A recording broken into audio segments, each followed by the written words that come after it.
Before you, I have the 6 foods that everyone should have in their freeze-dried inventory. The reason I say that because all of these foods contain an ingredient that is critical and crucial to life.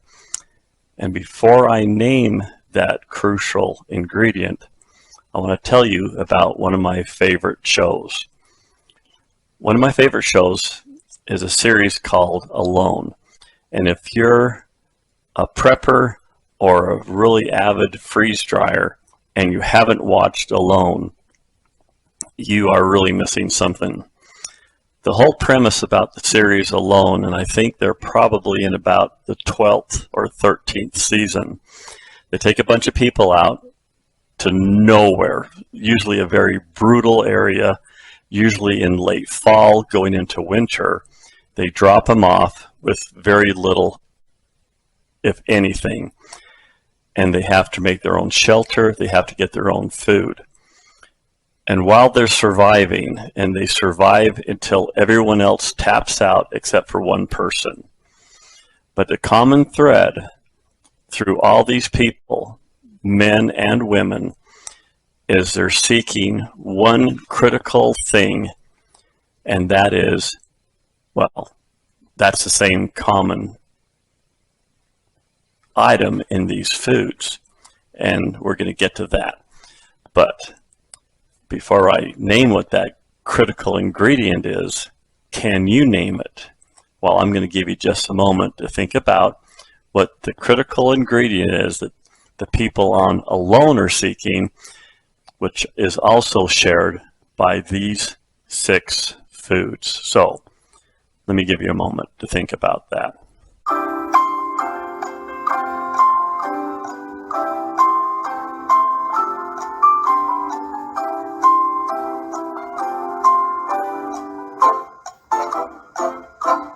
Well, time's up. Did you think about it? It is fat. Now, when you first think about that, just, whoa, hold on now, what about that? But you'd be surprised. Fat is energy. In cooking, fat is flavor.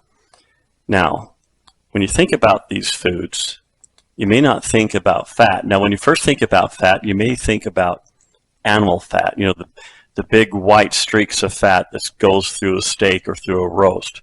Well, that's animal fat, and we're going to talk about that later. And I'm going to make a video about freeze drying foods heavy in animal fat, like also with bacon. But the nice thing about these foods are high in fat. But the nice thing about these foods, they don't need to be processed, and they don't need to be rendered. And if you package these foods correctly, they will not go rancid.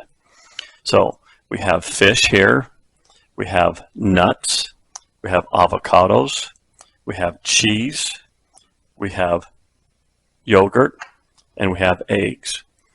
Now, the nice thing about these foods, they're easy to come by, with the exception of maybe some of the fish here, but they should be some of the foods that should be in your inventory. They're usually very inexpensive if you buy them on sale. For example, we'll take nuts for example. Nuts go on sale throughout the year, but usually in November, close to Thanksgiving, nuts go on sale, and that's a great time to buy nuts.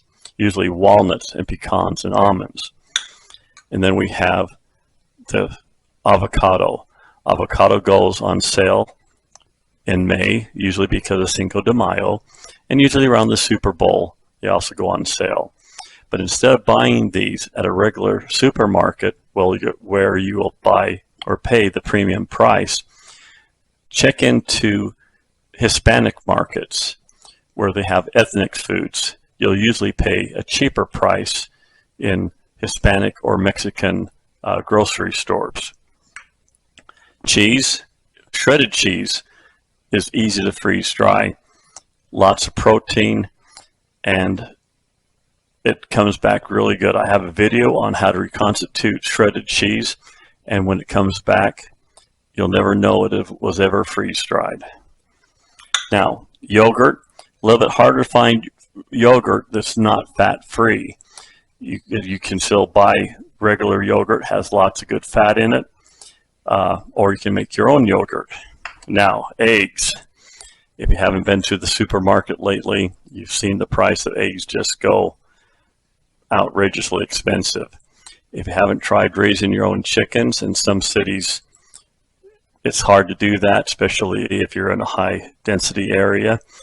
But raising your own chickens is a good source of having your own eggs, and it's fairly inexpensive.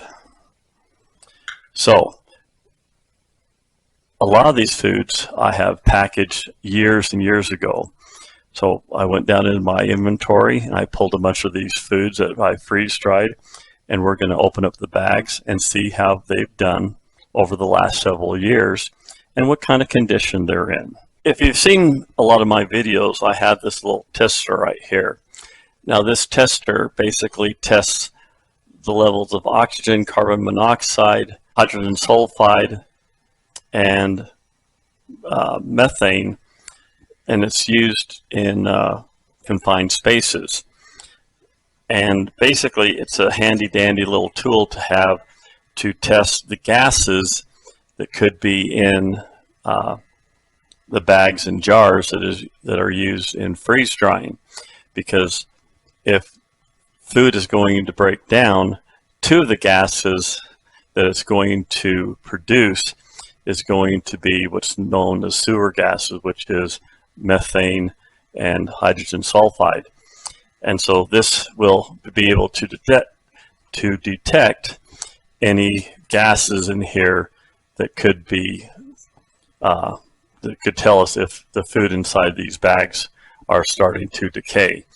Now, one little known fact about this machine, as we test these bags, this machine is going to go into alarm because of low oxygen. Of course, we want low oxygen in these Mylar bags, and this will also go into alarm from carbon monoxide. The oxygen absorbers in the jars and in the bags produce carbon monoxide. Not a big deal, it's just how they work, nothing to get alarmed about. The gas we really want to test, or the gas we're testing for, is hydrogen sulfide gas. That is an indicator of spoiled food. That's the gas we don't want to find in our jars or in our bags. Now, these little testers can run anywhere from $400 to $1,000. They can be quite expensive. However, if you go into Amazon, you can find single gas testers for hydrogen sulfide gas for about $100. So that's just something to let you know about. But anyway, we're going to go ahead and test these. So this right here is tilapia. It's raw. It was from 4/6 of 23, so this is about 14 months old. So I'm going to go ahead and we're going to test this and see how this came out to be. Now, the fish you really want to freeze dry are going to be what's called the fatty fishes, and they're going to be really high in omega-3. And the top 4 fishes you really want to concentrate on, and they're sometimes hard to get a hold of, is going to be salmon, trout, herring, and mackerel. They call them the oily fish. Those are the ones that are really going to be the best ones to freeze dry. But they can be kind of hard to get unless you happen to live on the coast or maybe up in the northwest. But we're going to see how this comes out to be.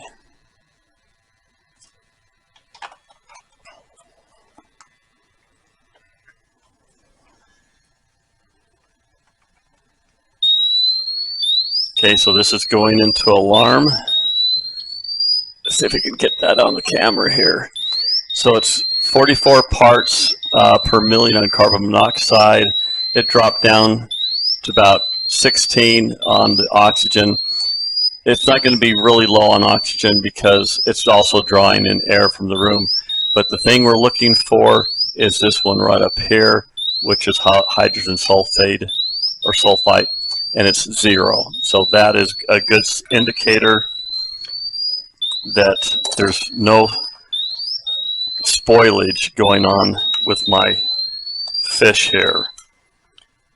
So that will eventually turn itself off as it gets fresh air. So we're going to go ahead and open this up, and we're going to see how my fish came out. So this is my fish, and let's take a look at the absorber now. It kind of feels a little bit like gravel. These normally should feel like flour, but this feels like gravel. So the oxygen absorber did its job. And here's my my fish. So it feels very light, kind of feels like styrofoam. So, and it smells like fish. So the fish turned out to be pretty good. Like I said, this is fish that's 14 months old, and I will repackage this. But this is one of the items that you should have in your inventory. Now, although this is not salmon, trout, herring, or mackerel, but fish is something that you should have because of the omega-3s and the fat that's contained within the meat of the fish.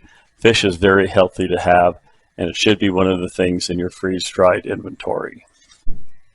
Next up are some walnuts. These walnuts were done on March 2nd, 2020. So these are over 4 years old. So we're going to see how these walnuts are.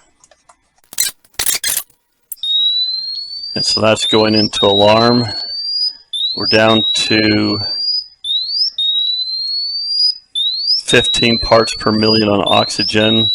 We're at 158 parts per million on carbon monoxide. But once again, we're not getting any of the hydrogen sulfate gas, and we're not getting any methane. So that's a good sign. So there's no rancidity on the nuts. Now, one thing, I should wait till that thing stops chirping at me here. One thing that will also help in the preservation of these fatty foods is I use oxygen absorbers, of course, in all my food packaging, but I also vacuum pack all my foods. So here's the walnuts.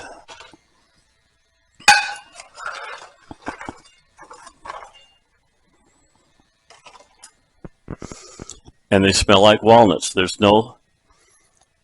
can't smell anything that might be rancid.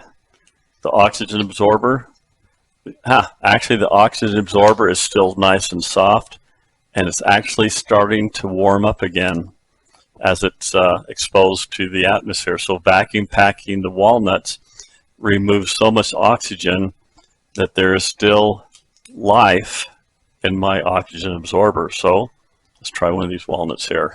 Walnuts are nice and sweet and crunchy, and as good as the day I put them in there 4 years ago. I also have some almonds that I did at the same time. These almonds are also 4 years ago.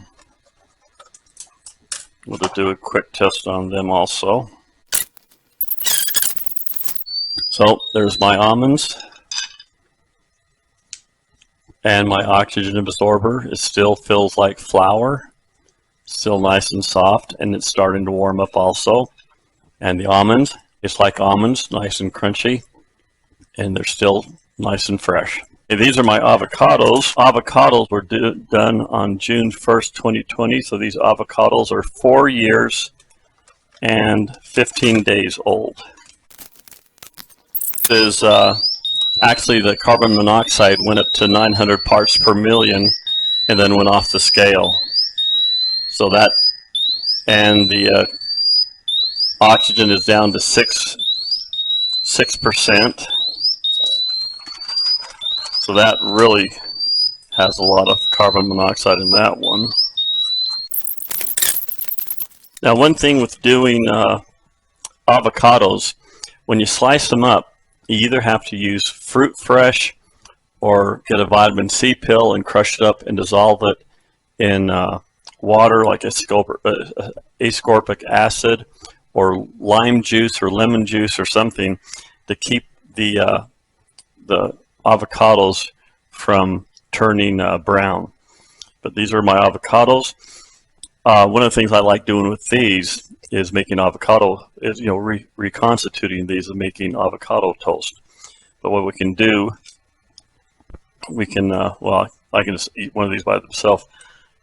These rehydrate pretty decent,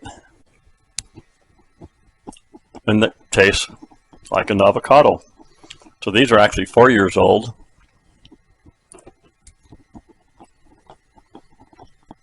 They taste wonderful. These are actually quite big, thick pieces. Normally I would slice these a little bit thinner, but they turned out really good. Next up is some shredded cheese. This is actually mozzarella pizza cheese. So we're going to open up one corner of this. There's the oxygen absorber. This one is gravelly, so this has been spent. And this is mozzarella.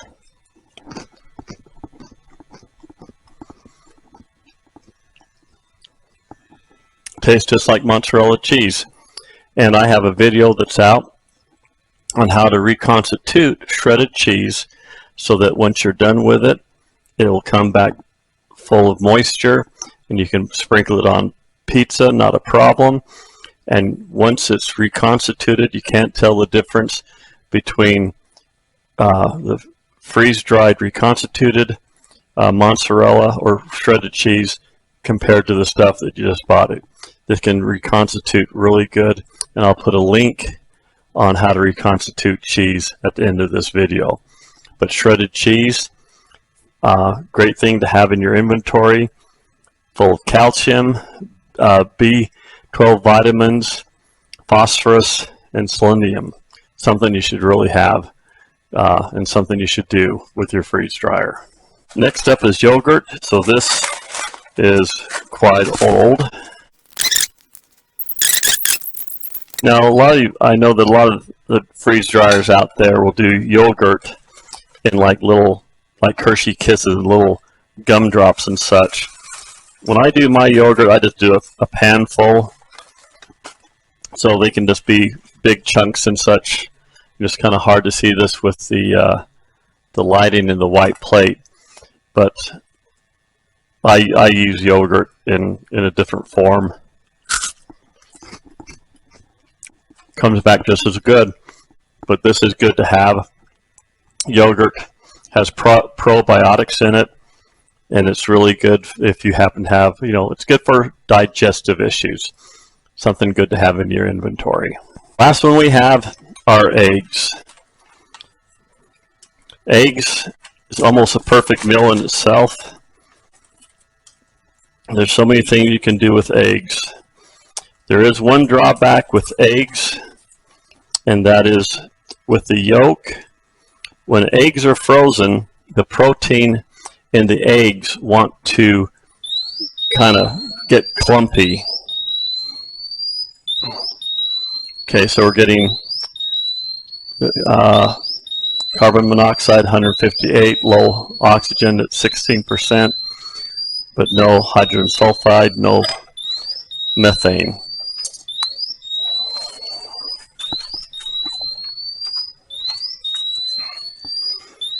When eggs are frozen, as I was saying, the proteins in the yolks become, they clump together, so that when you reconstitute an egg, they may be kind of clumpy.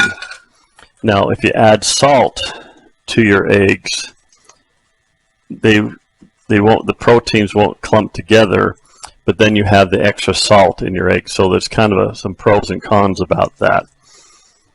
But these eggs, somewhere in here is my oxygen absorber.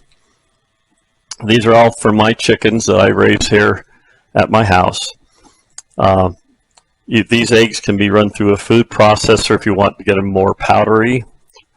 But eggs are almost a perfect meal in itself. You know, years and years ago, they kind of got a bad rap for cholesterol, but eggs are a great thing to have in your inventory.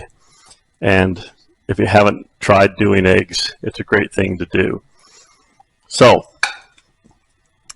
those are the 6 foods that you should have in your inventory: avocados, cheese, eggs, fish, nuts, and yogurt. These 6 foods are the foods that you really should have in your freeze-dried inventory. They consist of the fatty fishes, nuts, avocados, cheese, yogurts, and eggs. These are the foods that contain natural fats that will freeze dry well in your Harvest Right freeze dryer, or any freeze dryer for that matter. They're not animal fats that have to be rendered or processed. They're easy to freeze dry and they're easy to package with very low risk of having them oxidize and go rancid. I highly suggest that if you do foods such as these, that you do an extra step and vacuum pack them, whether you use jars or Mylar bags. Take the extra step and vacuum pack your food. And I'll leave a link on how to vacuum pack your food at the end of this video. I hope you learned something new about this. Nutrition in times of emergency is extremely valuable, and fat gives you energy, and fat is part of flavor, but fat is going to be just as valuable as vitamins and mineral in your diet as any other food. So don't exclude these foods when it comes time for an emergency. So I'd like to thank you for your time. I hope you enjoyed this. Please subscribe, and as always, go forth and freeze dry the world, and I'll send you another video soon.